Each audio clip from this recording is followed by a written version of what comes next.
welcome to Off the Ropes. I'm your boy, Carmen the Faded Saint, and, well, I'm sure if you noticed that I'm the one doing the intro, something's gone wrong.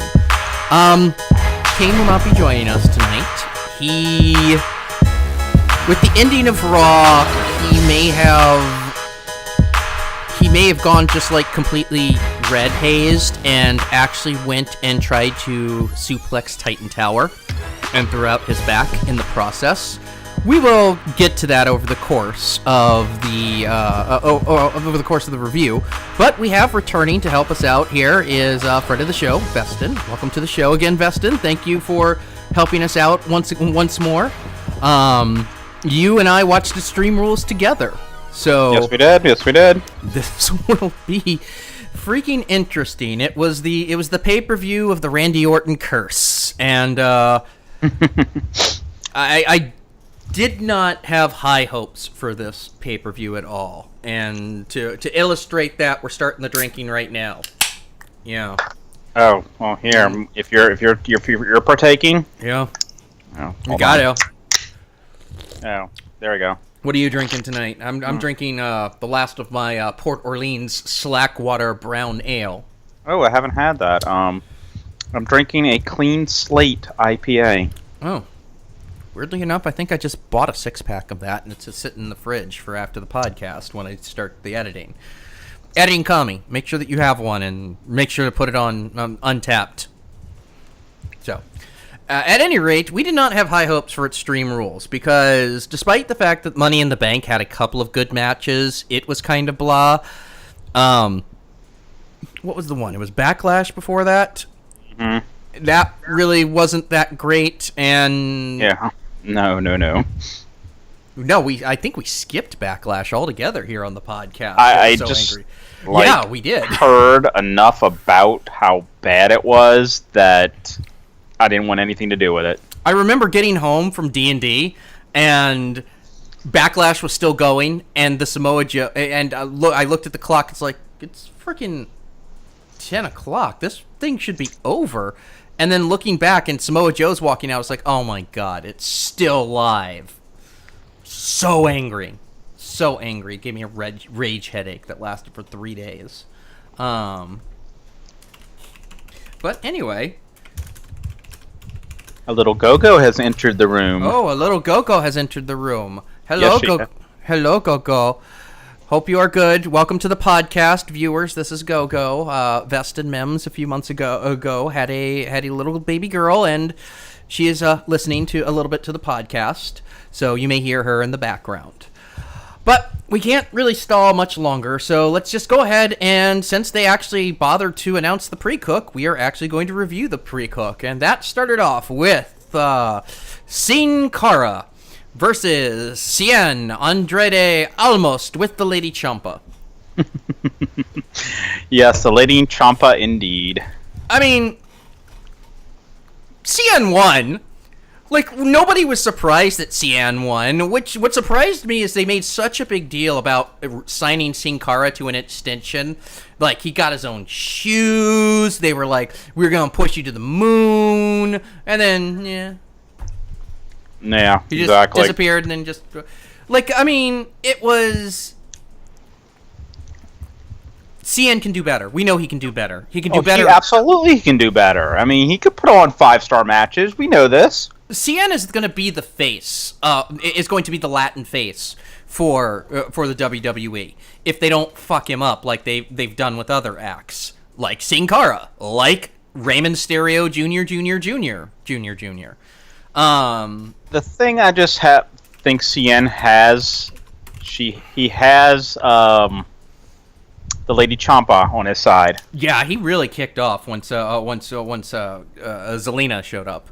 Like, Zelina is the perfect mouthpiece for him. Zelina is one of the only good things from Impact Wrestling. Like really, like that was a steal when they got her.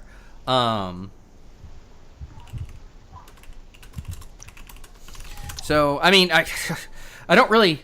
There's not much about it. It's just the sad. Like, he really is like masked Zack Ryder. That's what Sin Cara probably translates to. I agree. I mean, at least Dolph Ziggler isn't Dolph Ziggler anymore. Like he's at least he's upgraded. He's upgraded. Yeah, totally. Yeah. So yeah. But yeah, CN won, and that brought us to the other thing. The thing I was actually kind of ticked off was on the pre-show. One of the this is going to be a theme for tonight. For Extreme Rules, there was a lot of regular rules going on. Like the what CN? Happened to the days of every match being like a Extreme Rules match? I have no idea. It was just, but this one was one of the Extreme Rules matches, and it got pre-cooked. And of course, once again, it's with one of the best acts in the entire company, which is, of course, I'm talking about the New Day versus the thankfully not quite ruined yet Sanity. They tried fucking hard to ruin them straight out the gate. Mm-hmm. I'm just thanking God that Nikki Cross it looks like she's going to go to SmackDown Live. Yeah, she had people like freaked out last night because she showed up on Raw with all the women with the big announcement from yesterday. And yeah, I saw that. I was kind of. She was just like sitting there, like grinning. You could not miss her. Like Braun Strowman and Titus O'Neil, and right in between them, this itty bitty crazy Irish woman. Just, I hope they put her back with Sanity. Scottish woman. My bad. Don't kill me, Nikki. Don't kill me, Nikki.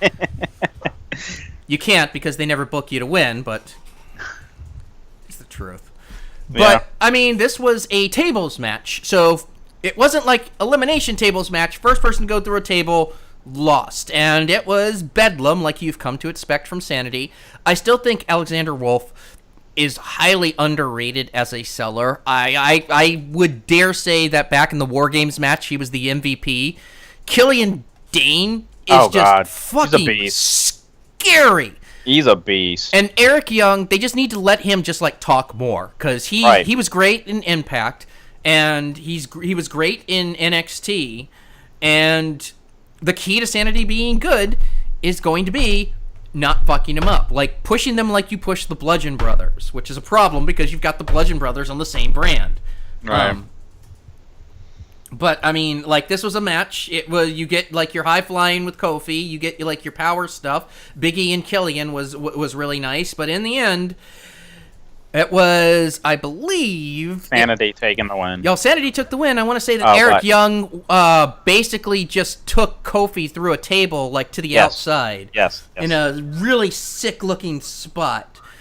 Your winners, as it should be, Sanity. And they're rematching tonight. Actually, there's a tag team tournament going on right now, and Sanity and New Day are up tonight. First match on SmackDown, I believe.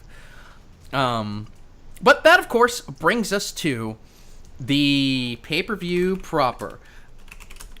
And the Raw Tag Team Championships. I will say at least this much. None of the major titles fell onto the pre-show, which I was happy about. And, of course, we started off with the Deleter of Worlds, Matt Hardy and Bray Wyatt versus the B-Team, Bo Dallas and Curtis Axel.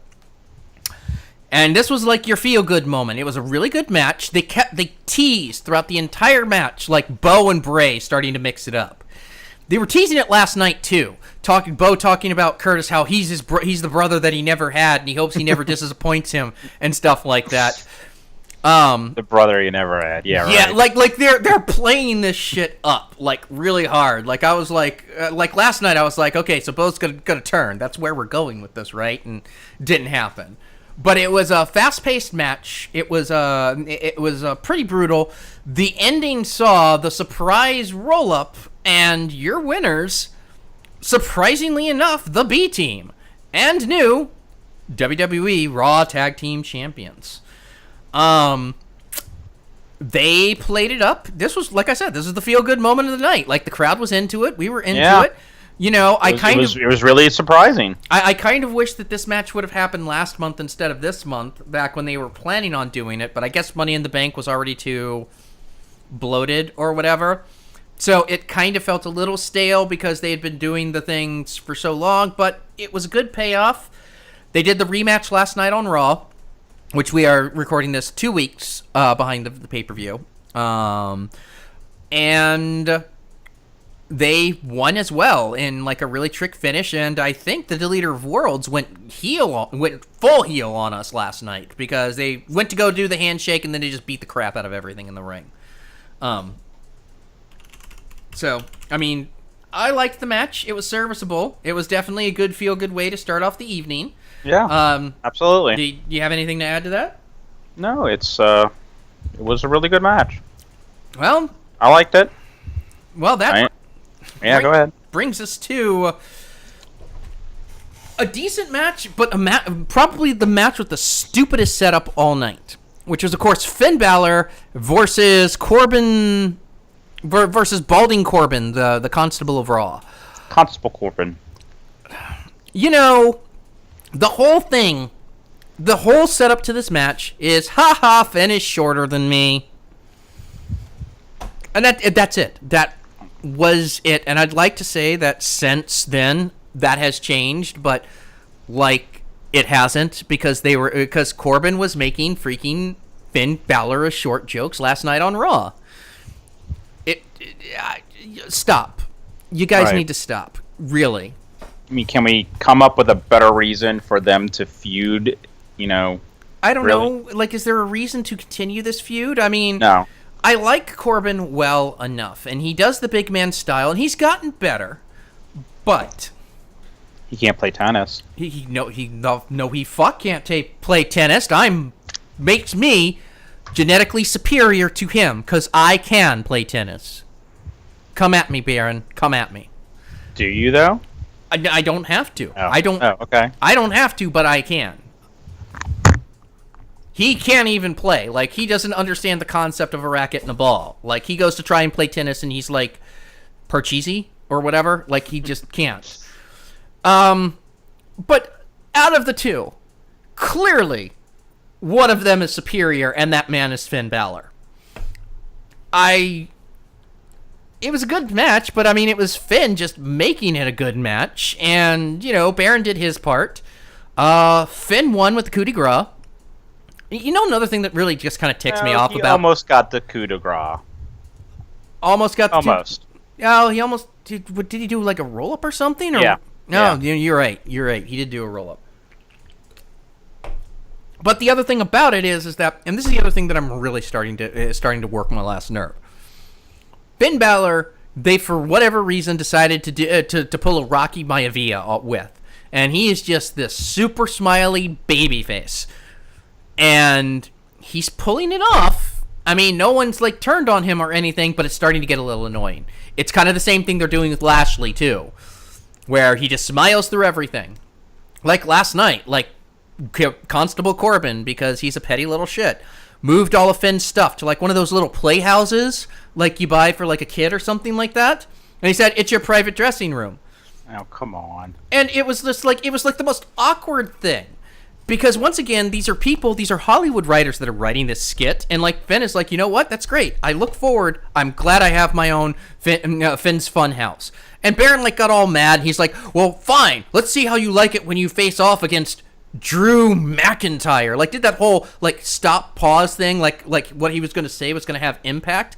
The only problem with that was 6 hours earlier on Twitter, the WWE announced that Finn Balor was going to face Drew McIntyre already. So it wasn't like a surprise or anything. It was just like, okay, we knew that.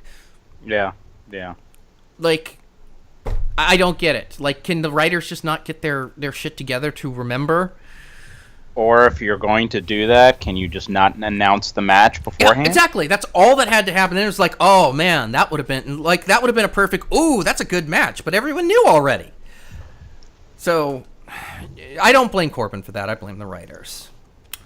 And so, next, that brings us to... Oh, God, why? I need a second. Okay. So, the next match was the World Women's Championship. Carmella with James Ellsworth in a shark cage versus Asuka. Total shenanigans. I do not fucking understand what this match was, except for a reason to beat Asuka not cleanly. And they didn't even try and hide it. So Ellsworth goes into the cage, and almost from the very beginning, he's pulling stuff out of his pockets and throwing it out at Carmella. And he had a harness on his leg and somehow managed to pick the lock, get out, and fell out of it and got his leg hooked. And Asuka went to town on it. While they were trying to get him back in, Carmella slammed her head into the freaking thing, pinned her in the middle of the ring, 1, 2, 3. Yeah, that was probably the worst match of all year. And here's the thing. I go back a year, and I was complaining about Asuka not dropping her undefeated streak to, Ember Moon, should have happened originally back in NXT. And, okay, I get it. She had a shoulder injury, and they were ready to bring her up, so they couldn't do the rematch that they wanted to. So she came up with the undefeated streak, and they made such a big deal after it.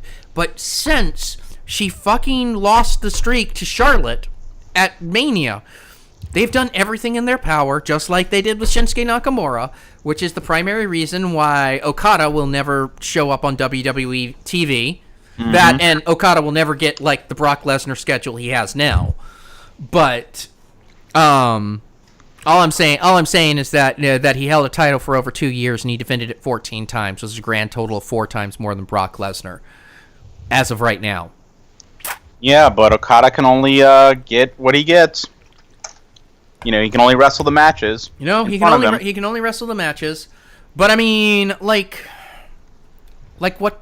what the fuck, guys? You build her up as this unbeatable monster, and now she's just another diva, just another face on the. Yeah, they've totally devalued her.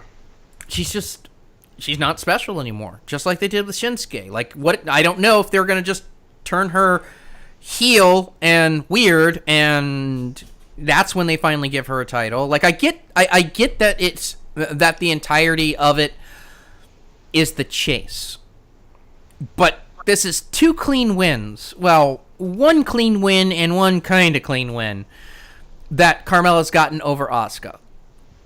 And Mella's money, but Asuka is clearly so much better than Carmella. She is. She needs to be having matches with Becky and Naomi and Charlotte and all of them. Absolutely. So this was a disappointment. Really didn't do anything for anyone. Worst match. The worst match all year.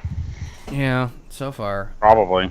Well, and speaking of people who were devalued because they didn't know how to use them, the next match for the U.S. title was Jeff Hardy versus Shinsuke Nakamura. Now, I did kind of like the weird thing that they're doing with Shinsuke, but you can actually vouch for this. So, they come down, they do the announcements, the referee takes the belt, and Shinsuke does the low blow on Jeff. And you remember, I turned to you and I jokingly said, the bell rings, he hits the Kinshasa, that's the end. I was not serious. No, you were serious. You were absolutely serious. Well, it's whether I was serious or not, that's exactly what happened in under 30 seconds. Your winner and new U.S. champion, freaking Shinsuke Nakamura. And I dig it, but yeah, I'm happy he has the belt. I'm happy belt finally. Yeah, totally. But here's the problem now. There's the bigger problem than anything. Randy Orton shows up. So I was on my I was on my Tumblr as we were doing all of this, and somebody on my Tumblr was literally like, okay, Randy Orton showed up, the rest of the pay-per-view is gonna be garbage. And I was like, what? It's the Randy Orton curse, just trust me. And you know what? It really was kind of downhill from here. Really was. So somewhere in this area, I should also point out, I think it was right before this match, they did a thing in the backstage where the Bludgeon Brothers attacked Team Hell No and crushed Kane's ankle in a door.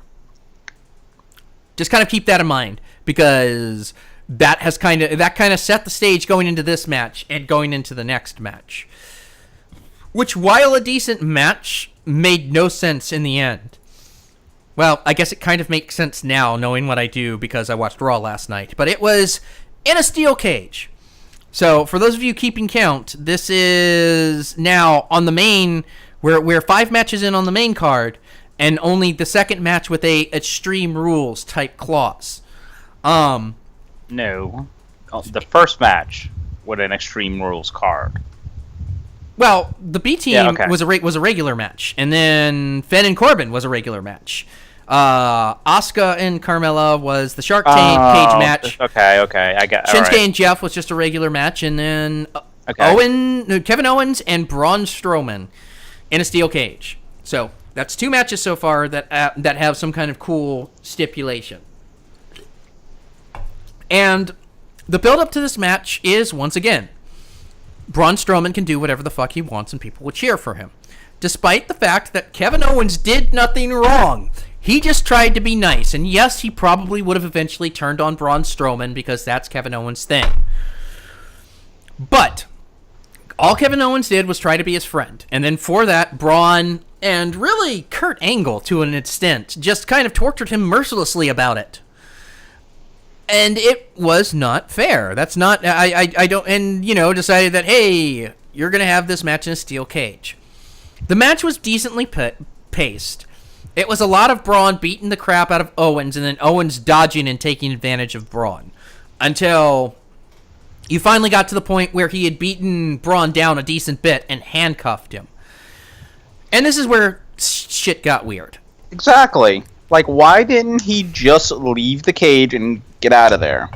Nope, he had to say suck it, and then he had to very slowly climb up, and Braun snapped it, and I will give Braun his credit.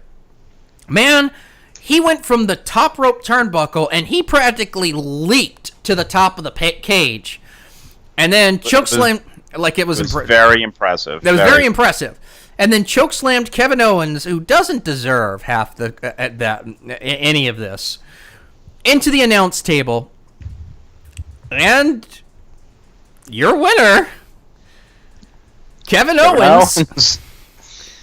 But did he win, really? I mean, I know that's the popular thing to say.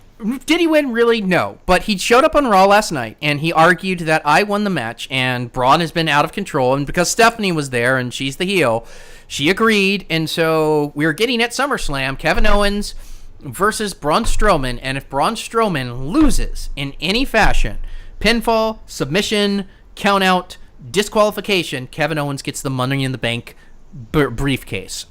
Wow. So that was the setup for this. Knowing that, okay, I get it.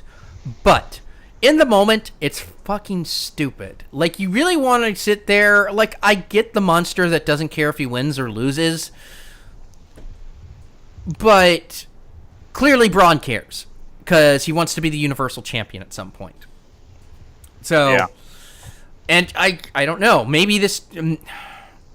Like, there's no way Kevin can win at SummerSlam, because the end result of SummerSlam has to be Braun walking out with the title.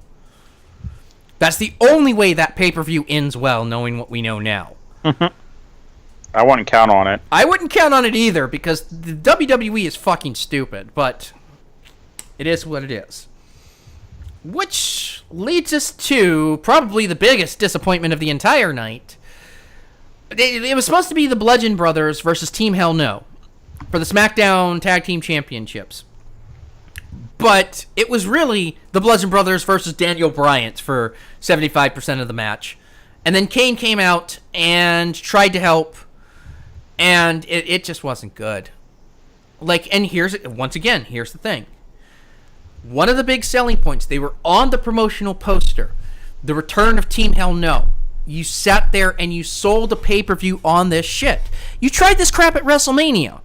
with attacking Daniel Bryan from behind and making it look like you weren't going to get him in the match. And I get it, you were protecting him a little bit, but Jesus Christ, guys.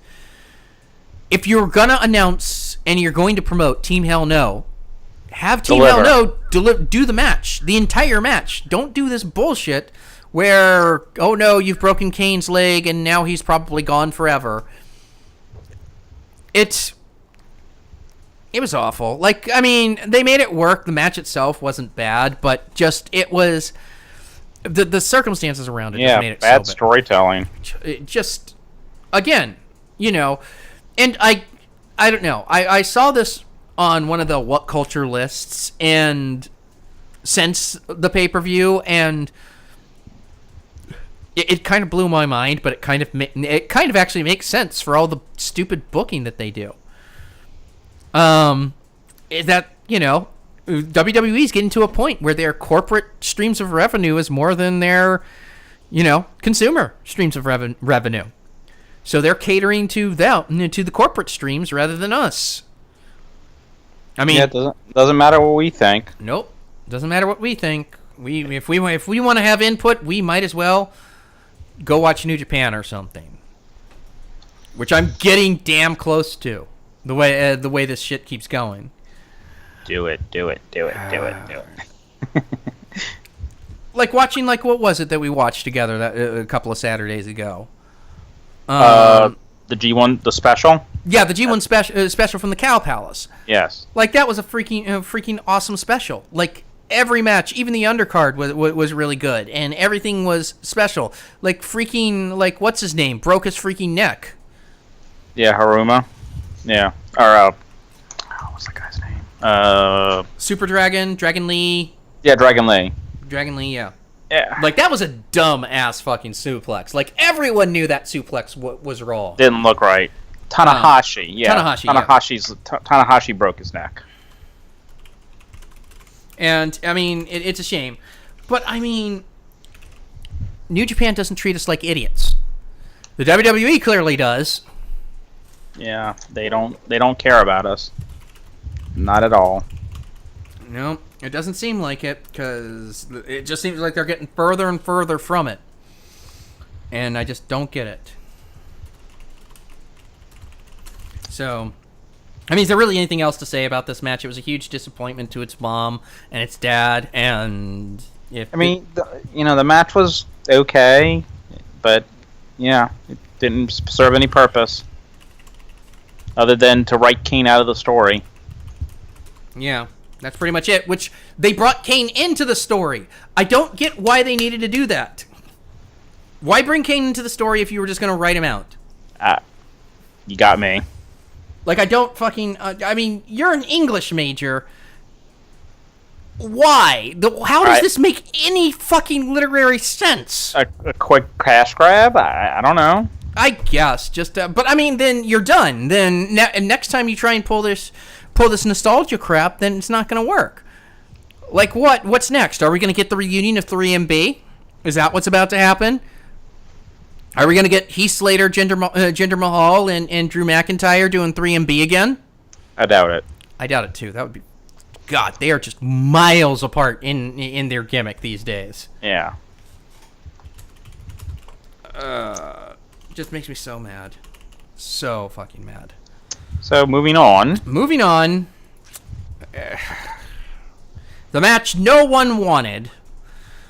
But we was so good, we got it twice. Yeah. Roman Reigns versus Bobby Lashley. And at least they kind of learned their lesson into that this wasn't the last match. It didn't need to be. Like, why put it up there? Everyone thought it was going to be. Everyone thought it was going to be. Little stakes in it. Like, why would you put this match over either of the Intercontinental or the World title? I don't know. But, I mean, again, history tells us that Roman Reigns equals main event.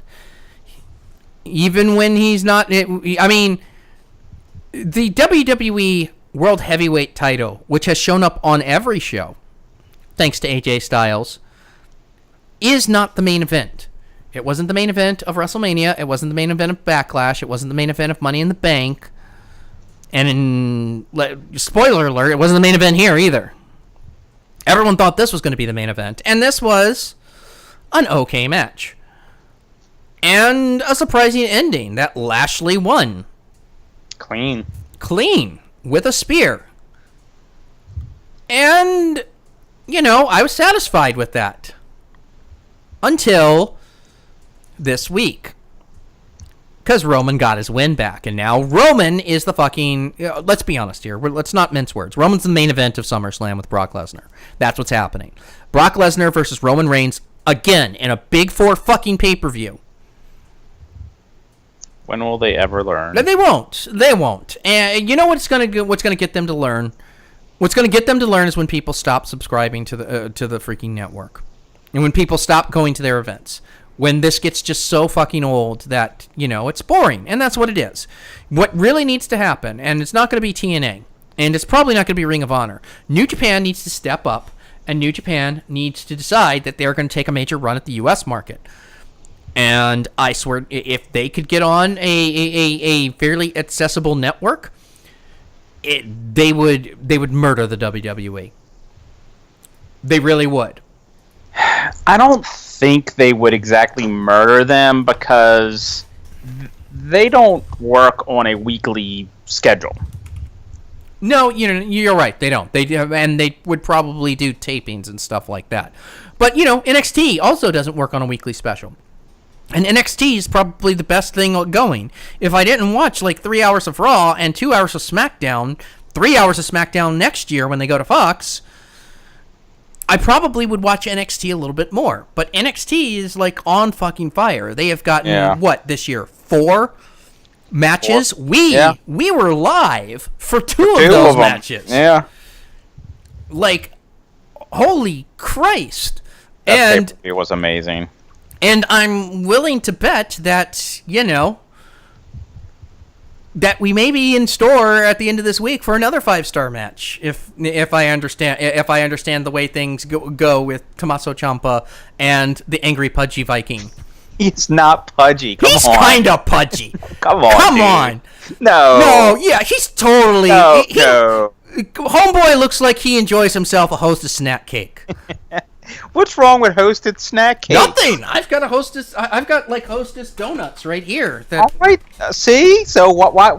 But I'm not the NXT World Champion. I mean, he isn't either. Spoiler alert. But dude, come on. Oh, come on. It was it was on the app. Literally, everyone lost their fucking mind at the end of last week. And it was did you hear about the NXT tapings? It's no, but I can only assume that means Ciampa won, because of course he did, because Ciampa's the best heel in wrestling. Period. Bottom line. Actually, so much so that are you familiar with A.D. Shakar, the guy who does the Bootleg Universe on YouTube? All of those weird one-offs, that weird Dark Power Rangers and no. He does this Bootleg Universe type thing where he does short things. He's like a director. He's done a bunch of stuff. Actually, you probably know him. He was the director for the Castlevania anime on Netflix. Oh, okay. Yeah, I've seen that. I follow him on Facebook, and he put out a poll. Not really a poll. He was like, "Hey guys, what do you see? Who do you think the best heel? Do you think Cody is the best heel in wrestling?" He was like, "Nope, it's Tommaso Ciampa." For this Cody's reason, good. Cody's right. Cody's very good, but no, Ciampa for sure. Yeah, and he actually, a celebrity, actually texted me back and was like, you know what? You make a good point there. You sold me on it. Ciampa's the best. Boom. I'm a mover and a shaker. I'm the heel that runs this deal. At any rate, Lashley over Roman, but Roman got it back last night, so it's not really that big of a deal at all. Right. So yeah. And which brings us to your boo, the only Universal Champion there is, Alexa Bliss versus Nia Jax, with Ronda Rousey at ringside, and Mickie James was at ringside, Natalya was at ringside. There was so many fucking shenanigans going on here. Like, it was just, like, all over the fucking place. Yeah, but it was a good match. It was a good match. You know, it was a weird match, but it was a good match. I mean, it ended with Alexa, as she always does, capitalizing on the chaos, and somehow, did she do the sparkle, the Twisted Bliss, the sparkle shine? No, she DDT'd him. Oh, yeah, she did that. Or her. She did that kickstart DDT, and then got the pin, and escaped with her title. But of course, this was only a placeholder because we're getting her and Ronda at SummerSlam. So, yep. Again, Nia deserves better. Although apparently the two of them are on the outs, and Nia has ticked off a few people backstage, which is why. Oh, I hadn't heard of that. Apparently, I don't know how true it is. You know, take whatever stock you can in it. Okay. Do you have anything to really add about this match? Like, I remember liking this match, but I don't remember, like, anything about it. It saved, like, the insanity when Ronda went over the Ronda barricade. went over the barricade, and then, let's see. She beat up Mickie James, and then put her through the announce table. Bliss ran away. Yeah, that kind of stuff. Yeah. It just, again, I remember liking it, but I don't remember, like, I don't remember anything about it, really. That's kind of sad. But that brings us to, God damn it, why wasn't this match last? Why wasn't this match last? Why wasn't this match last? I do not fucking understand these people. Like, it's AJ Styles, it's Rusev Day, who for God knows how long has been the fucking hottest act on SmackDown. The fans chant for Rusev Day all over the place, and I just do not... All the time. I do not fucking understand this. It was a good match. It was kind of a weird match in that, you know, AJ was, like, working that heel style and working over his leg, like, a lot. Like, I expect it was really more AJ working over Rusev, and Rusev was playing the face to overcome. Like, did you get that vibe? Because that was the vibe I was getting. Like, it really kind of felt like AJ was working heel there. But, I mean, yeah. Yeah. You knew the smooths was coming. The moment English took that fucking turnbuckle off, you knew the smooths was coming. That would be his undoing. Exactly. Of course, yeah. And they teased it a little bit. No, hold on. Nope, there we go. Apparently I pressed the wrong button. There we go. No, we're still live.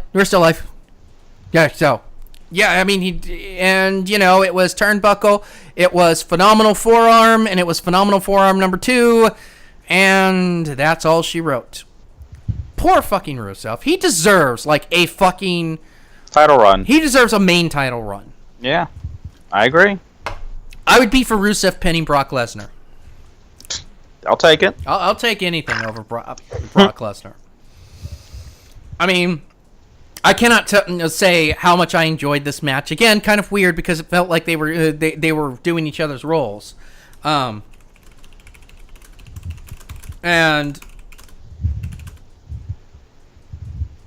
yeah,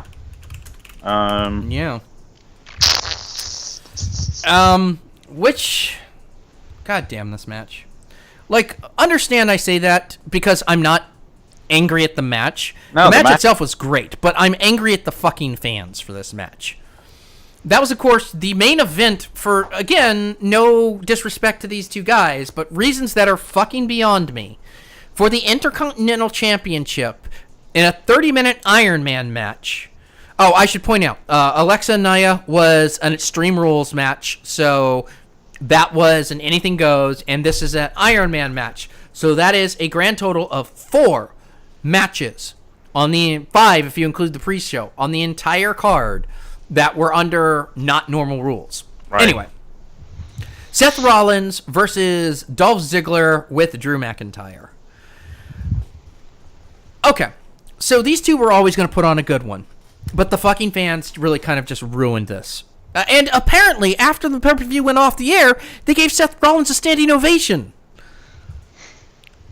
If you weren't into this match, why do that? Like, seriously? These fucking fans, I don't understand. I really don't. It's like these... Were you at the Wildcat show where... No, I think it was... I went with my brother. Where these fans just started chanting, "We are awesome." No, I wasn't there. Like... These fans that try and pop themselves and can't be the show... need to be the show. They don't want to watch the show. They want to be the show. And...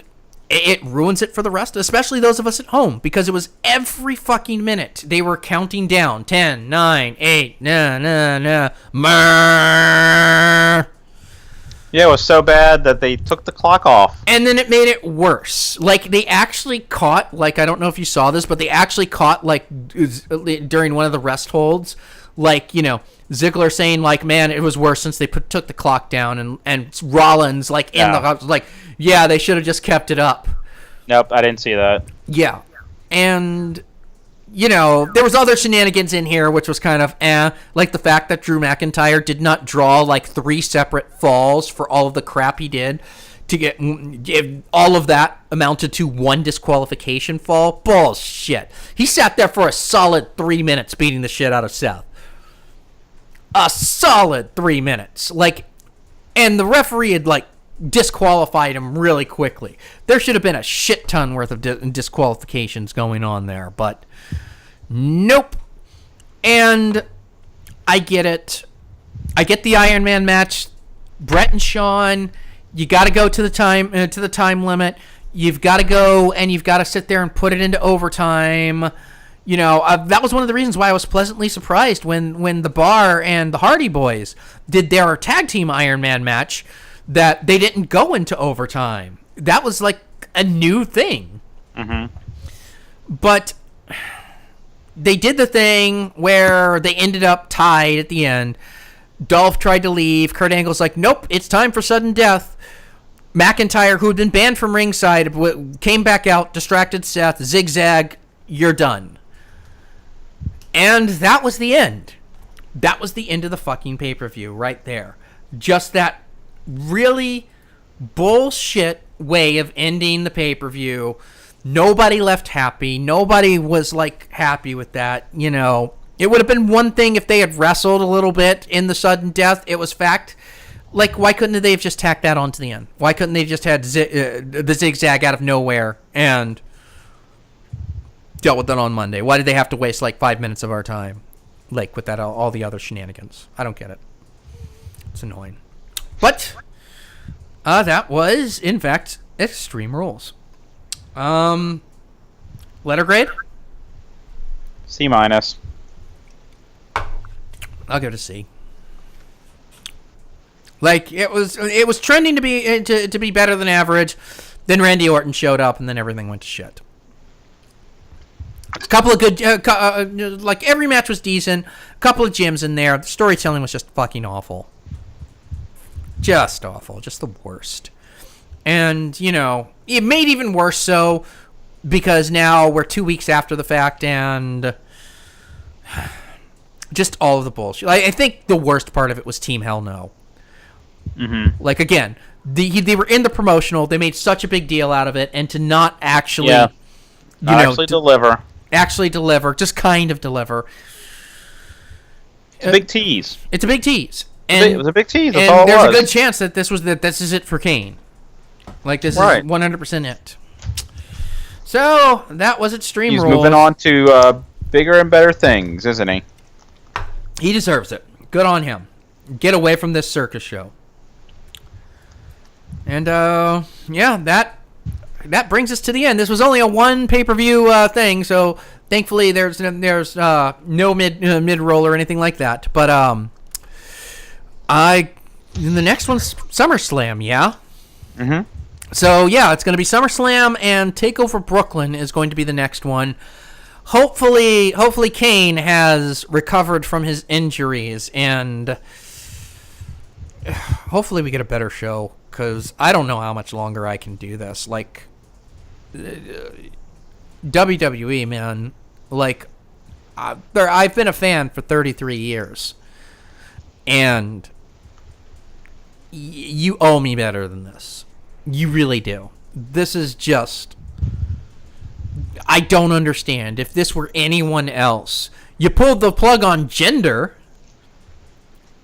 but Roman you give, like, what, 4 years to? It's, I don't know.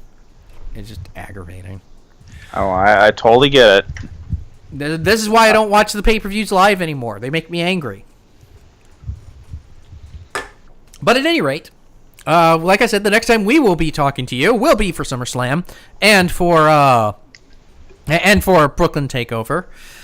We would like to thank Michet for our closing theme, Picnic in the Reactor. We'd also like to thank All Around for our opening theme, Destruction. If you would like to give me a holler, I am at Kamizite on... No, I'm sorry. I am at Faded Saint on Twitter. I am Kamizite.tumblr.com if you would like to get me there.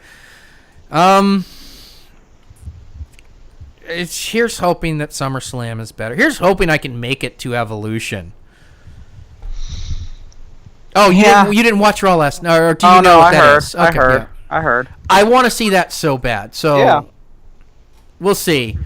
But goddamn, WWE, October is a long way off. It really is. Yeah. No, it is. I'm gonna try and make it. I don't know if I will. I'm acting like this is like a war story or something like that. But at any rate, I am your boy, Kami the Faded Saint. That is our special guest, Veston, saying we will see you on the next podcast. Later.